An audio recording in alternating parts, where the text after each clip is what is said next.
12 जून का दिन जब हम और आप अपने रोजमर्रा के कामों में उलझे हुए थे, तब देश के एक कोने में अहमदाबाद एयरपोर्ट पर आसमान से एक खौफनाक खबर आई। खबर एयर इंडिया की फ्लाइट AI 117 से जुड़ी थी।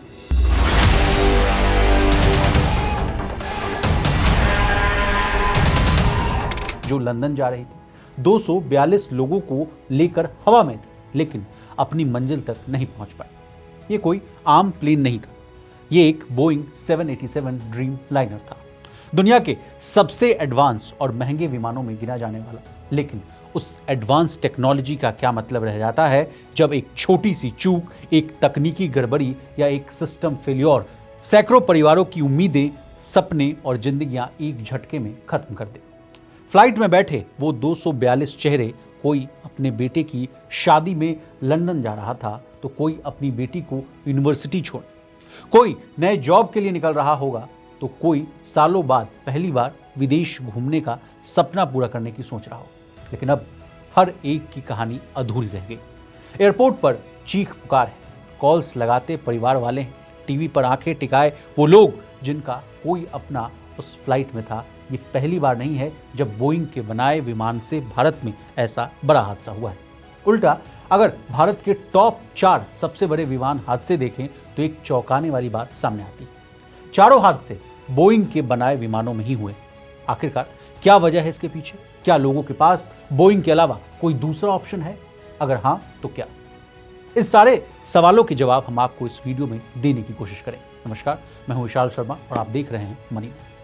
जैसा कि हमने आपको बताया कि भारत के टॉप 4 सबसे बड़े विमान हादसों की बात करें तो एक चौंकाने वाली बात सामने आती है। वो ये है कि चारों हादसे बोइंग के बनाए विमानों में ही हुए। अब किन किन हादसों के बारे में हम बात कर रहे हैं, ये भी सबसे पहले समझ लेना बहुत जरूरी है। साल 1978 मुंबई, एयर इंडिया की बोइंग 747 टेक ऑफ की 5 मिनट बाद अरब सागर में गिर गई। हादसे में 213 लोग मारे गए।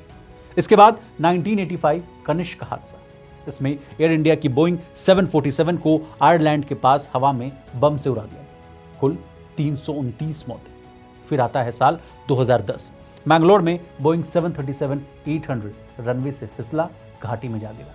हादसे में कुल 158 लोगों की मौत हुई। ये खौफनाक सिलसिला यही नहीं थमा। साल 2020 कोझिकोड में बोइंग 737 लैंडिंग में फिसल गया और 2 हिस्से में टूट गया। इस हादसे में भी 21 जाने गए। और फिर आता है साल 2025 का हादसा, फिर एक बोइंग ड्रीमलाइनर। अब सवाल है कि क्या ये सिर्फ एक इत्तेफाक है या कोई गहरी तकनीकी कमजोरी? बोइंग की छवि भारत में आज उस कगार पर है जहां भरोसे से ज्यादा डर बैठ गया है, और इसके संकेत बाजार ने भी दे दिए। बोइंग के शेयर में आज की बात की जाए तो आज गिरावट देखने को मिली। ये सिर्फ स्टॉक का डेटा नहीं है, बल्कि ये निवेशकों के भरोसे का गिरना है। दूसरी तरफ एयर इंडिया का कुल मार्केट शेयर जो है वो 27.2% के आसपास है। यानी भारत में हर चौथी उड़ान जो है एयर इंडिया की है। और जब इतनी बड़ी कंपनी का विमान हादसे का शिकार हो, वो भी अंतर्राष्ट्रीय रूट पर, तो उसकी छवि, उसका अंतर्राष्ट्रीय साख और उसके कारोबार पर सीधा असर पड़ता है। अब जरा एक और अहम आंकड़े की बात कर लेते हैं। हम बात कर रहे हैं इंडिगो। फिलहाल इंडिगो का मार्केट शेयर जो है वो 64.1% है। यानी देश की लगभग 2/3 उड़ानें इंडिगो के जरिए होती है। अब आप सोच रहे होंगे कि आखिर इंडिगो से जुड़ी हादसे की खबर क्यों नहीं आती? लेकिन एयर इंडिया के साथ ऐसा नहीं। जवाब है कि इंडिगो के सारे विमान एयरबस के बनाए हुए हैं और अब उसके नाम पर कोई बड़ा क्रैश नहीं हुआ है। इंडिगो हर महीने औसतन 91.7 लाख यात्रियों को लेकर उड़ता है, जबकि एयर इंडिया सिर्फ 38.9 लाख। फिर भी हादसा किसके साथ हुआ? यही वो सवाल है जो हम आम लोग, कॉर्पोरेट ट्रैवल एजेंसियां और इंटरनेशनल पार्टनर्स पूछ रहे हैं। क्यों ना इंडिगो चुना जाए? एयरबस जो है ज़्यादा सेफ क्यों नहीं माना जाए? अब अगर बात आज के बड़े हादसे की करें तो हादसे में शामिल विमान यानी बोइंग 787 ड्रीमलाइनर एक ऐसा विमान है जो एयरलाइनों के लिए प्रेस्टीज माना जाता है। इसकी कीमतों की बात करें तो एक यूनिट की कीमत लगभग 21.18 करोड़ रुपए होती है। यानी ये कहना गलत नहीं होगा कि अगर आज का हादसा इस विमान की पूरी क्षति का कारण बना है, तो सिर्फ एक ही हादसे में 21.18 करोड़ की सीधी चपत लगी। अब मान लीजिए भारत की किसी एयरलाइन ने बोइंग के ऐसे 10 ड्रीमलाइनर्स के ऑर्डर्स दिए हों और आज के हादसे के बाद वो ऑर्डर कैंसिल हो जाए, तो कुल नुकसान जो है 211.8 करोड़ तक जा सकता है। बोइंग के लिए ये सिर्फ आर्थिक नहीं बल्कि ब्रांड की शाख का भी सबसे बड़ा झटका रहेगा।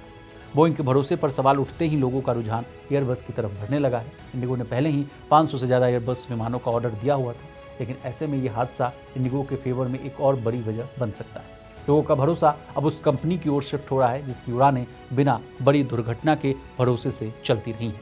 इंडिगो अब सिर्फ एक लो कॉस्ट एयरलाइन नहीं बल्कि एक भरोसेमंद ब्रांड बन रही, खासकर मिडिल क्लास, बिजनेस क्लास और यहाँ तक कि इंटरनेशनल सेक्टर में भी हवा में उड़ान भरते हर प्लेन के साथ हजारों उम्मीदें, रिश्ते और कहानियाँ उड़ती हैं। लेकिन जब वो विमान किसी हादसे से टकराता है तो सिर्फ लोग नहीं मरते, एक देश की तकनीक पर भरोसा, एक कंपनी की शाख और एक इंडस्ट्री की दिशा भी बदल जाती है। 12 जून का यह हादसा सिर्फ अहमदाबाद में नहीं हुआ, एक झटका है पूरे भारतीय एविएशन सेक्टर के लिए। एक चेतावनी है बोइंग जैसी कंपनियों के लिए कि तकनीक पर काम करने की कितनी ज़रूरत है। आपको हमारी ये डिटेल रिपोर्ट कैसे लगी कमेंट करके जरूर बताइएगा, और आप किन दूसरे सब्जेक्ट्स पर भी ऐसी स्पेशल स्टोरीज देखना चाहते हैं वो भी हमें जरूर बताइए। तब तक के लिए हमें इजाज़त दीजिए और देखते रहिए मनी नाइन। इस सिप से तो नींद टूटती है, लेकिन केवल जागना नहीं, आगे भी तो बढ़ना है। उसके लिए चाहिए एक और सिप। हर महीने छोटी छोटी रकम की इंस्टॉलमेंट यानी सिस्टमैटिक इन्वेस्टमेंट प्लान से शुरू कीजिए निवेश। लेकिन पैसे बढ़ाने वाली कौन सी सिप आपके लिए रहेगी अच्छी? म्यूचुअल फंड सिप से जुड़े हर सवाल का जवाब मेरी सिप मेरा सवाल। सोमवार से शुक्रवार 4 बजे मिलेंगे हम सिर्फ मनी 9 पर।